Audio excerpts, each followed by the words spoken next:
Amis du RIC, bonjour, c'est Mira. Je coordonne la publication de cette gazette mensuelle afin d'informer des avancements au sujet de l'instauration du RIC.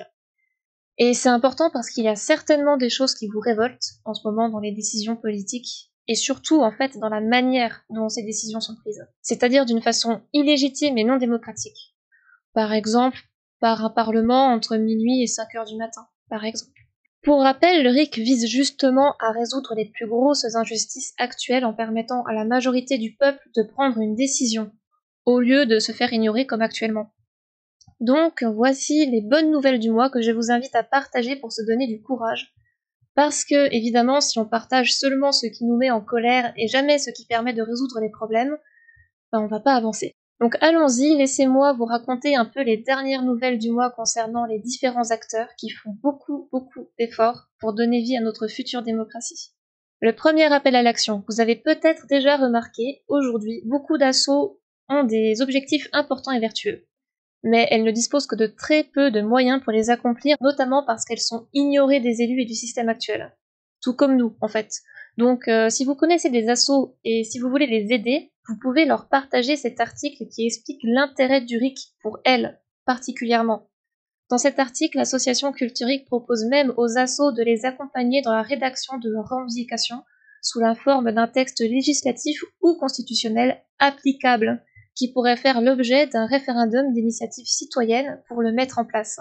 Le second appel à l'action, c'est IPI, Initiative Populaire Informatique. Les informaticiens comprendront le logo, je pense. Donc IPI réunit une équipe technique impartiale, bénévole, mais professionnelle pour la conception, la mise en place et la maintenance des outils informatiques de nombreuses initiatives démocrates. Cette équipe aide déjà la majeure partie des participants à la convergence RIC, comme Article 3, choir.org, culturic.fr, espoirric.fr, Gilets jaunes coordination, le MCP, etc. C'est souvent difficile de trouver des bénévoles et de les garder, et beaucoup de projets se retrouvent en panique suite au départ de leur informaticien, par exemple, sinon bloqués par des incapacités techniques.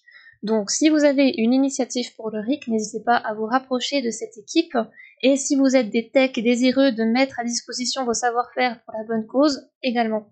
En juin a eu lieu probablement l'une des plus belles initiatives pour la démocratie.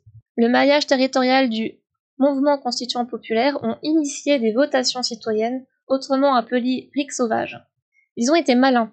Ils ont profité des élections régionales pour tenir des bureaux de vote sur le chemin des électeurs.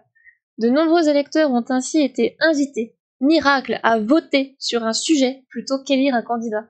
C'est une action qui a eu beaucoup de succès, autant parmi les participants, les militants, que dans les médias locaux. C'est donc à réitérer, n'hésitez pas à vous porter volontaire pour les prochaines votations et aussi à regarder la vidéo Retour d'expérience avec Akina, Louisette et Jérémy pour en savoir plus. Le sujet des votations de juin ont fait l'objet d'un débat avec Akina, Étienne Chouard, Philippe Pasco et Stéphane Guyot. Avant chaque votation, vous savez que c'est important qu'il y ait lieu un débat contradictoire afin d'éclairer les votes. Donc avant les votations, le MCP a organisé un débat sur les sujets concernés. Les sujets étaient: êtes-vous favorable à la mise en place du casier judiciaire vierge pour les candidats et les élus de la République? Êtes-vous favorable à la prise en compte des votes blancs dans les suffrages exprimés? Débat sur le RIC constituant entre un ancien député et Raoul Maniberton. Jean-Frédéric Poisson, un ancien député, ancien maire, actuellement chef d'entreprise, président du parti VIA et auteur du livre La Voix du Peuple, et Raoul Maniberton, un fin connaisseur du RIC constituant, ont débattu sur deux questions principales. Êtes-vous pour ou contre l'obligation de faire un référendum pour tout changement constitutionnel? Êtes-vous pour ou contre que les citoyens puissent initier des changements constitutionnels? Deux sujets clés. Ensuite, les réponses d'un citoyen suisse aux 13 arguments les plus fréquents contre le RIC. Voilà une vidéo très utile pour ne jamais être à court d'arguments durant une discussion ou un débat au sujet du RIC. Notre Suisse préféré, Pierre Alain, de la chaîne Démocratie d'abord, répond aux 13 objections les plus fréquentes au sujet du RIC. Par exemple, le RIC tuerait la démocratie représentative, le RIC ralentirait les processus de décision, le RIC ne permettrait pas d'amender les propositions, le RIC diviserait les Français, et j'en passe.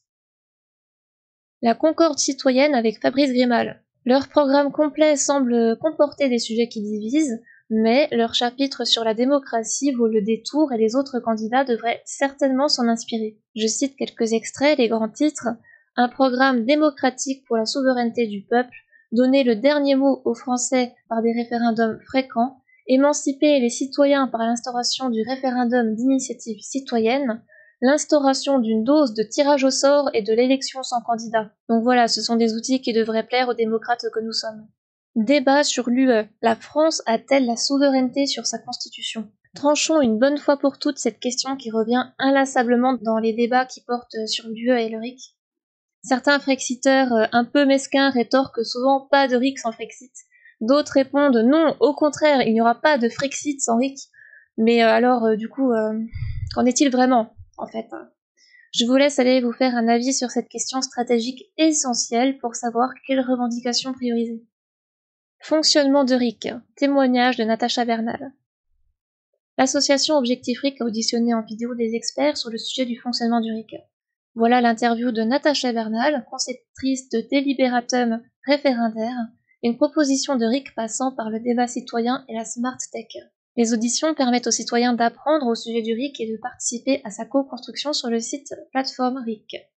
Et pour finir, 2 entretiens exceptionnels de François, Prendre le pouvoir pour le peuple, mode d'emploi avec Étienne Chouard, et Il faut que les Français aient un nouveau droit politique avec Clara Egger. Retrouvez sur le site également les résultats intermédiaires de la consultation sur les principes du RIC, l'Injada, donc les événements, les rendez-vous numériques ou nationaux. Retrouvez aussi les productions artistiques et, très important, les recrutements et idées pour participer. Donc merci. J'insiste, ne parlons plus seulement de ce qui nous met en colère. Il faut aimer, commenter, partager toutes ces pistes de solutions, s'abonner à la chaîne et à la Gazette par email, et s'impliquer pour l'instauration du RIC, pour les solutions qui résoudront nos problèmes actuels.